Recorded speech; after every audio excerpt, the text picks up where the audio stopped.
Hi, Doris. Hi, Jacqueline. And we're here to talk about your book, which has just come out on Amazon. And the title of the book is Trust Yourself First, Cultivating Self-Awareness, Confidence, and Resilience. And I thought we could spend a couple of minutes just talking about this book.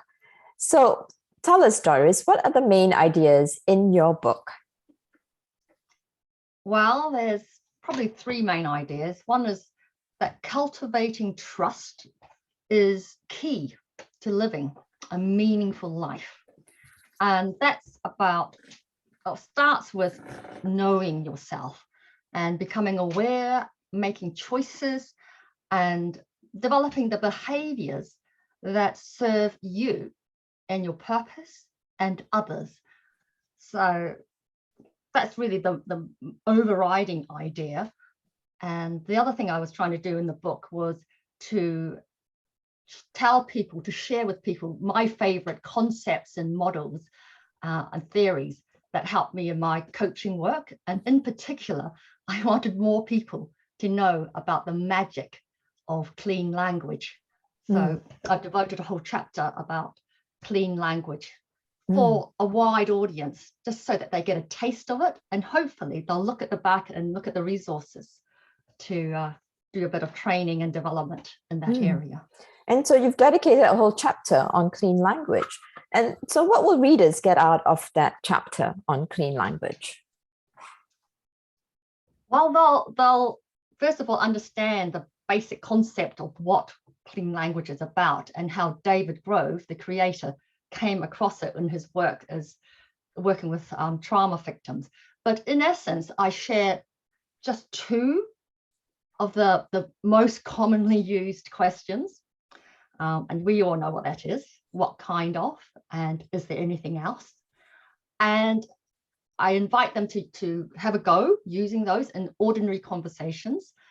And I also, the chapter 6 is entitled, What Would You Like to Have Happen? Which is, as you know, another clean question. So what they'll get is a taste, an idea, and hopefully be inspired to use it more in their everyday conversation. Because in my mind, the main thing is about paying attention and listening and being able to really hear what the other person's saying in order to be able to repeat back, one or two words to ask those kinds of questions. What kind of, or is there anything else? And when asking these questions and listening and paying attention, then what happens to trusting yourself and confidence? What happens is that when you're paying attention to someone and someone is I think people appreciate being listened to, that cultivates a better relationship with each other. And what happens is it's that relationship is built. And that's what trust is about. Being able to trust yourself more, to be able to pay attention to the other without judgment so much. So paying attention to each other without judgment. And is there anything else that readers will get out of your book? Wow, anything else? Hopefully they'll be inspired and motivated to use the practical ideas in the book to develop their potential.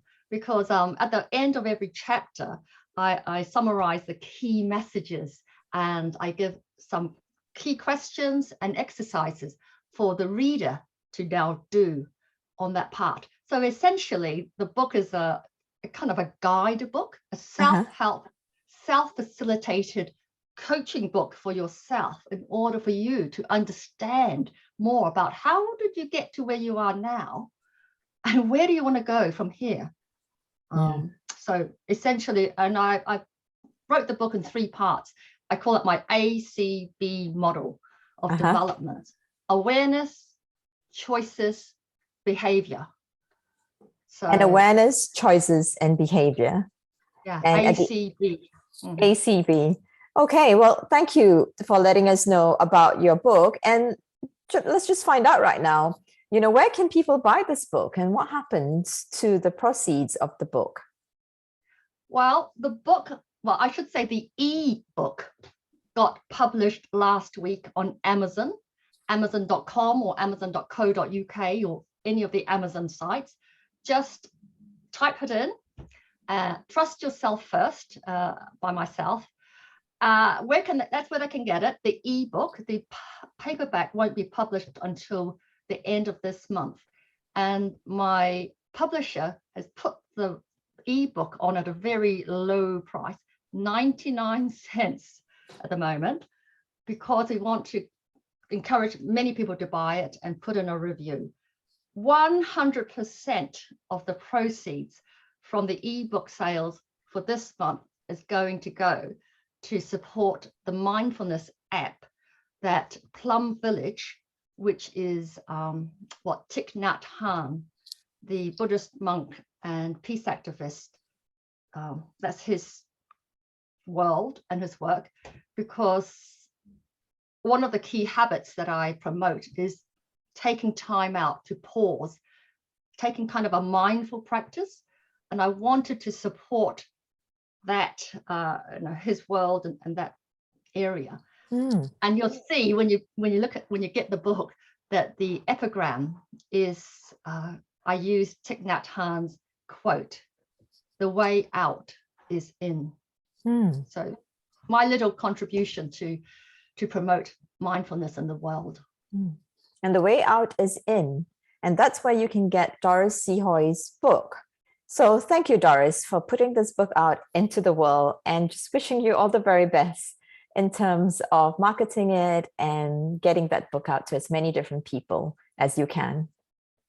Okay, thank you, Jacqueline. Thank you.